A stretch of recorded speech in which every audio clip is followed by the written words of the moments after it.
September 30th, 2028. Mark that date, because the Pentagon just put a countdown clock on a technology so sensitive it's now being folded into the same secrecy structure as nuclear command systems. And the clock started the moment 2 executive orders hit the president's desk. For years, quantum technology sat in the background of national security conversations, treated as something academic, something distant, something that belonged more to physics conferences than to war rooms. That changed in the span of a single afternoon in Washington. And once you understand what was signed, who was standing in the room when it happened, and why the timeline is so aggressive, you start to realize that the United States government believes it is racing against a clock that may already be running out. Let's set the scene, because the details matter. On June 22nd, 2026, President Donald Trump sat at the resolute desk in the Oval Office, surrounded by some of the most powerful people in American technology and government. Arvind Krishna, the chief executive of IBM, was there. Ruth Porat, president of Alphabet, Google's parent company, stood nearby. Also present were the White House Office of Science and Technology Policy Director, the National Cyber Director, the Commerce Secretary, and the Secretary of Energy. This wasn't a routine signing ceremony tucked away from cameras. This was a coordinated high-visibility event designed to send a message, both to the American public and to rival nations, that the United States considers quantum technology a matter of first-order national importance. 2 executive orders came out of that room. The first is officially titled Securing the Nation Against Advanced Cryptographic Attacks.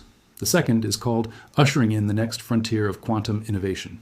Well, on the surface, these sound like typical bureaucratic titles, the kind of language that gets buried in a press release and forgotten within a week.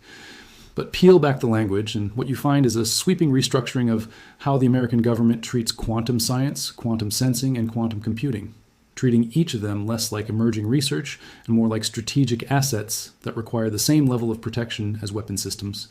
Here's where the countdown comes in. The second order directs the Department of War, formerly known as the Department of Defense, to identify at least 3 next-generation quantum sensor projects within 60 days of the signing.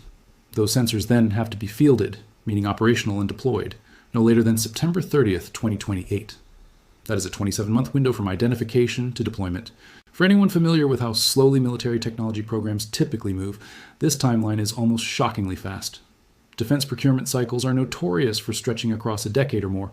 Compressing an entire sensor development and deployment cycle into a little over 2 years signals that officials inside the Pentagon do not believe they have the luxury of moving at a traditional pace.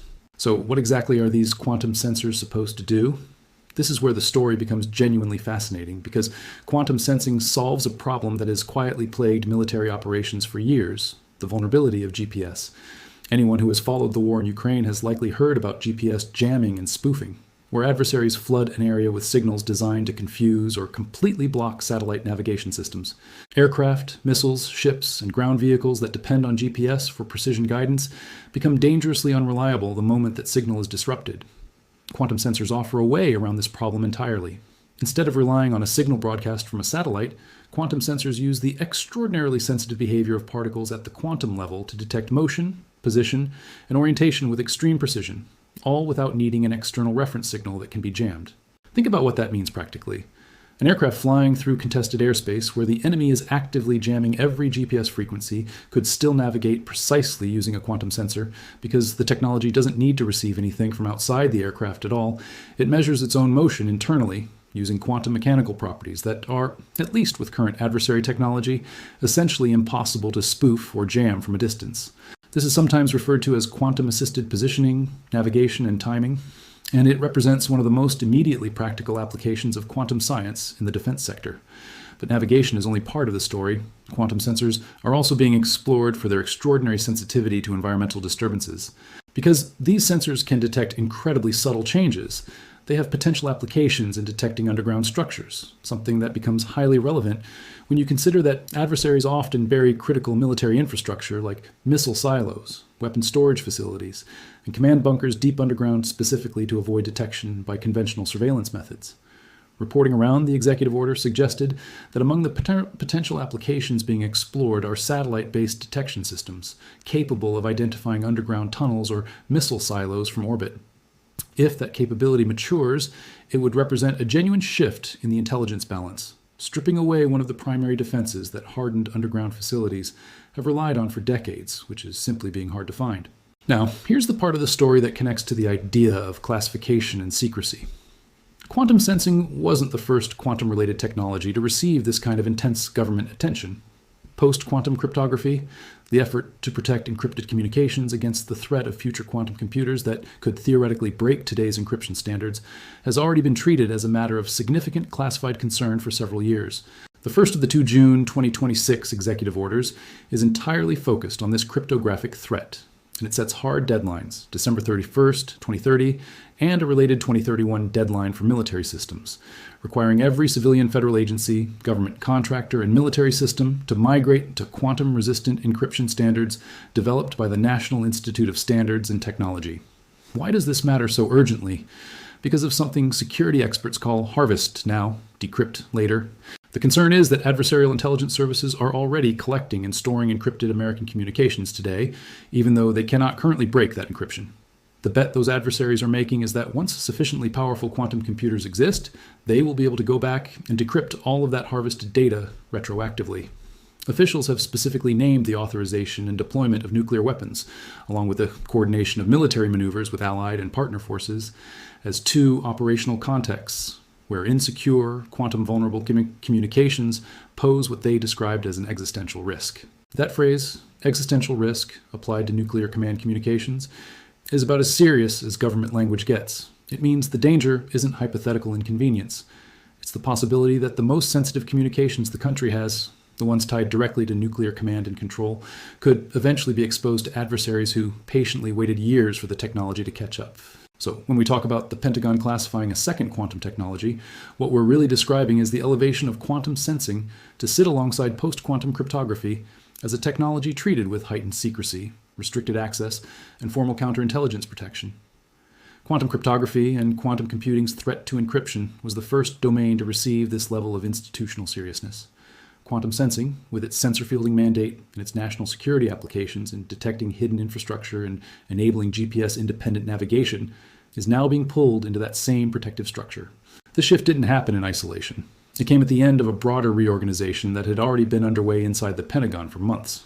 Back in November 2025, the Department of War's Chief Technology Office made a significant announcement. For years, the department had maintained a sprawling list of 14 separate critical technology areas, a list originally established under the previous administration to guide research priorities across the entire military technology enterprise. 14 categories is an unwieldy number for any organization trying to focus resources and attention, and defense officials apparently agreed because they cut that list down dramatically from 14 categories to just 6. Those 6 surviving categories tell you exactly where the Pentagon believes the future of military dominance will be decided. They are applied artificial intelligence, biomanufacturing, contested logistics technologies, scaled directed energy, scaled hypersonics, and a newly framed category explicitly built around quantum and battlefield information dominance. Notice that quantum technology didn't just survive the cut, it was given its own dedicated category, specifically tied to the ability to maintain resilient communications and navigation systems capable of withstanding jamming and electronic attacks on the battlefield. The Secretary of War at the time made a public statement describing these 6 areas as the technologies that would ensure American warriors, in his words, never enter a fair fight. That is unusually blunt language for a Defense Department press release, but it underscores how seriously officials are treating this narrowed list of priorities. It's worth pausing here to appreciate just how much money and institutional weight is being thrown behind these priorities. The Department of War's Research, Development, Test, and Evaluation budget for fiscal year 2026 topped $179 billion, a substantial increase from the roughly $141 billion allocated the year before. Artificial intelligence and autonomous systems captured the largest publicly visible share of that increase, with more than $2.2 billion spread across dozens of programs involving drones, robotics, and decision support systems. But here's the interesting wrinkle. Quantum-related programs are described by analysts as fragmented and often embedded within classified initiatives, which makes the true scale of quantum investment extremely difficult to isolate from public budget documents. In other words, we know quantum technology is being funded heavily, but because so much of that funding sits behind classification barriers, nobody outside a small circle of officials with the right clearances actually knows the full dollar figure. This fragmentation and secrecy isn't accidental. It reflects a deliberate choice about how the government wants to manage a technology that offers enormous strategic advantage if it works, but also carries enormous risk if the underlying science or hardware falls into the wrong hands. And that risk is precisely why counterintelligence has become such a central theme of this entire quantum push. The second executive order specifically directs the director of the FBI to propose expanded staffing for what's called the Quantum Information Science and Technology Counterintelligence Protection Team. This unit exists for one purpose: to prevent foreign adversaries from stealing, infiltrating, or otherwise compromising American quantum research before it matures into deployable military and commercial capability. Legal analysts who reviewed the executive orders in detail have pointed out that companies conducting quantum research and development, whether they're operating as defense contractors, university-affiliated grant recipients, or fully independent technology developers, should now expect substantially increased engagement from this counterintelligence team. That means more scrutiny of who is allowed to work on sensitive quantum projects, more oversight of international partnerships and collaborations, and almost certainly tighter export restrictions on specialized quantum components, the kind of tightly controlled hardware like ultra-precise lasers, specialized cryogenic systems, and exotic materials that make advanced quantum sensors and quantum computers possible in the first place. If you're a foreign national working in a university quantum lab or a startup founder trying to sell dual-use quantum hardware overseas, this new landscape represents a meaningful shift in how much freedom you'll have to operate without government attention. There's also an economic dimension unfolding alongside all of this national security maneuvering. It's worth understanding because it shows how deeply intertwined public policy and private industry have become in the quantum race. The order establishes something called the Quantum Computer for Application Development and Discovery Science Initiative, an ambitious national effort to build at least one large-scale quantum computer, sited at a Department of Energy facility, with the explicit goal of making it available to the broader scientific research community. According to the White House's own science and technology leadership, officials believe a quantum computer powerful enough to genuinely initiate what they're calling the era of quantum-enabled scientific discovery could be built by 2028. For context, that timeline is actually more aggressive than IBM's own public roadmap, since the company has stated it doesn't expect to have a fully fault-tolerant quantum system online until 2029. That's a striking detail. The federal government is essentially setting a deployment goal for transformative quantum computing hardware that outpaces the internal projections of one of the world's leading quantum computing companies. To make that ambitious computing goal achievable, the order also directs the Commerce Department to explore advanced market commitment mechanisms, a financial tool historically used to accelerate the development of expensive, high-risk technologies where private investment alone might not move fast enough.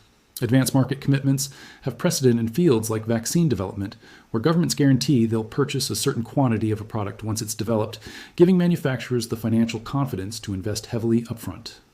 Applying that same model to quantum computing means the government could essentially promise to buy quantum computing services that meet specific technical benchmarks, creating a guaranteed customer base that gives quantum hardware companies the confidence to pour capital into scaling their systems. If executed well, some analysts believe this mechanism alone could meaningfully compress the commercialization timeline for fault-tolerant quantum computers, potentially by years rather than months. None of this is happening in a geopolitical vacuum, and it would be incomplete to talk about America's quantum push without acknowledging the competitive pressure driving it. Multiple assessments of the global critical technology landscape, released in early 2026, painted a sobering picture for American technological dominance in general, suggesting that China had taken a measurable lead across dozens of tracked emerging technology categories.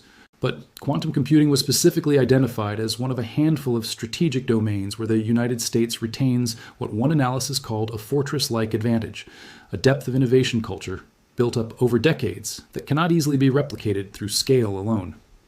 That combination, a broad erosion of American technological superiority, paired with a narrow but real advantage in quantum science, likely explains why officials are moving with such urgency to lock in and protect that specific edge before it narrows any further.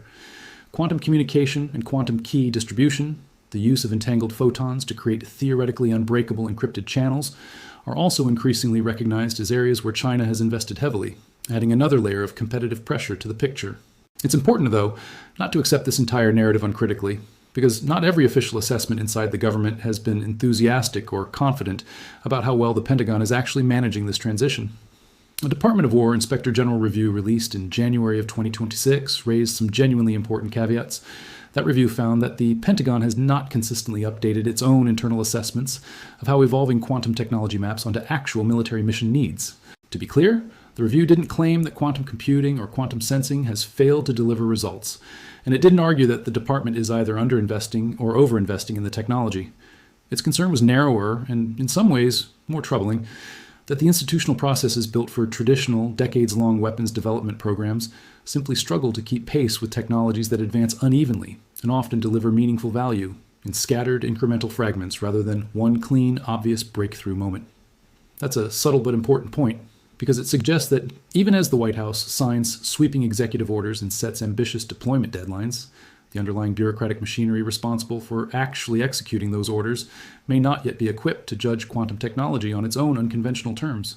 Separately, an analysis published by the Bulletin of the Atomic Scientists in May of 2026 raised concerns that the Pentagon's newly trimmed list of 6 critical technology areas might be leaving out important considerations that don't fit neatly into any of those 6 boxes, suggesting that even the streamlined framework meant to sharpen focus could be inadvertently creating new blind spots. These critiques don't undermine the basic reality that something significant is happening. They add necessary texture to it. What we're witnessing is a government trying to move at commercial technology speed on a subject that has traditionally been governed by military-industrial timelines measured in decades, while simultaneously trying to build new bureaucratic and counterintelligence infrastructure fast enough to protect that technology once it exists. Those two goals, moving fast and protecting rigorously, are often in tension with each other, and how well the Pentagon manages that tension over the next 2 years will likely determine whether the September 2028 censor deadline is met with genuine operational capability or with programs quietly delayed and rebranded, as has happened with plenty of ambitious defense technology timelines before. So what actually comes next, now that the executive orders are signed and the clock is running? Within 180 days of the signing, the White House's top science and technology advisor, working in coordination with the Secretary of War, the Secretary of Commerce, the Secretary of Energy, the Director of National Intelligence, and the Director of the National Science Foundation, is required to deliver an updated version of the National Quantum Strategy. This document is expected to lay out concrete policies for supporting the broader quantum technology ecosystem, encouraging deeper partnerships between government agencies and private industry, and accelerating the commercialization of quantum breakthroughs that, until now, have mostly stayed confined to research laboratories. Within 210 days, the government is also required to reconstitute the National Quantum Initiative Advisory Committee, a body that will play a central role in shaping how private sector input feeds into federal quantum policy going forward. Companies operating anywhere in the quantum ecosystem, from established giants like IBM and Google down to small specialized hardware startups, have been advised by legal analysts to closely monitor who gets appointed to this committee and what recommendations emerge from it, because those decisions will likely shape which companies get preferential access to government contracts, advanced market commitments, and collaborative research opportunities in the years ahead. Meanwhile, the 60-day clock for identifying the specific quantum sensor projects has already been running since the orders were signed in late June, meaning that by the time this information reaches the wider public, the Pentagon has likely already made its initial selections about which sensor technologies to prioritize for that 2028 deployment deadline. The Departments of Commerce, Energy, and the National Science Foundation, along with NASA, are each independently required to develop their own 5-year roadmaps covering quantum sensing and quantum networking, addressing everything from commercial readiness and complex scientific measurement to basic research priorities and space-based applications. That last piece, space-based quantum sensing, deserves particular attention because it points toward a future where quantum-enhanced satellites could offer entirely new categories of intelligence, surveillance, and reconnaissance capability, potentially transforming how the United States monitors adversary military infrastructure from orbit. There's also a supply chain component that shouldn't be overlooked. Within 120 days, a coordinated multi-agency team is required to develop a plan for strengthening the domestic quantum technology supply chain, potentially using prize challenges or the same advanced market commitment tools mentioned earlier to encourage companies to build quantum-enabling components right here in the United States, rather than relying on foreign manufacturing. This is part of a broader pattern we've seen across multiple strategic technology sectors in recent years, a recognition that having brilliant research capability means very little if the actual physical components needed to build advanced systems are manufactured overseas, and therefore vulnerable to export restrictions, geopolitical tension, or outright supply disruption during a crisis. Standing back from all these individual pieces, moving deadlines, budget figures, executive order provisions, and committee reconstitutions, the larger story here is about how quickly the American government's posture toward quantum technology has transformed. Just a few years ago, quantum computing and quantum sensing were largely discussed in academic and research circles, treated as fascinating but distant possibilities that might matter meaningfully sometime in the 2030s or beyond. That framing has clearly collapsed. Quantum sensing now sits inside a hard 27-month deployment timeline tied directly to solving one of the most pressing tactical vulnerabilities American forces currently face: GPS jamming in contested environments. Post-quantum cryptography now carries deadlines explicitly tied to protecting nuclear command communications from a threat that officials openly describe using the language of existential risk. And the broader quantum computing ecosystem is being fast-tracked with financial tools and infrastructure investments typically reserved for the most strategically vital technologies a nation can pursue. Whether all of these ambitious timelines actually hold is genuinely uncertain, and that uncertainty is worth sitting with rather than glossing over. Defense technology history is full of aggressive deadlines that slipped by years, of programs that consumed billions of dollars before ultimately being restructured or quietly canceled, and of executive orders that generated impressive headlines without producing correspondingly impressive operational results. The Pentagon's own internal watchdog has already flagged concerns about whether existing bureaucratic processes can keep pace with a technology this unconventional. But even accounting for all of that healthy skepticism, the direction of travel here is unmistakable. Quantum technology, once treated as a research curiosity, has been formally absorbed into the same protective and strategic framework the United States uses for its most sensitive military capabilities. And a second distinct branch of that technology, quantum sensing, is now moving down that same path that post-quantum cryptography walked first. That countdown clock ticking toward September 30th, 2028 isn't just a bureaucratic deadline buried in an executive order that most Americans will never read. It's a marker of how seriously officials inside the Pentagon believe the balance of technological power could shift in the very near future, and how much urgency they feel about making sure that when that shift happens, the United States isn't caught flat-footed. Whether the deadline is met on schedule, delayed, or quietly redefined along the way, the fact that it exists at all tells you something important about where military strategists believe the next real edge in modern warfare is going to come from. Not from bigger weapons or faster missiles alone, but from the ability to sense, navigate, and communicate with a level of precision and resilience that no amount of jamming, spoofing, or interception can disrupt. That race is already underway. The clock is already running, and how it plays out over the next 2 years may end up shaping the strategic landscape for decades to come.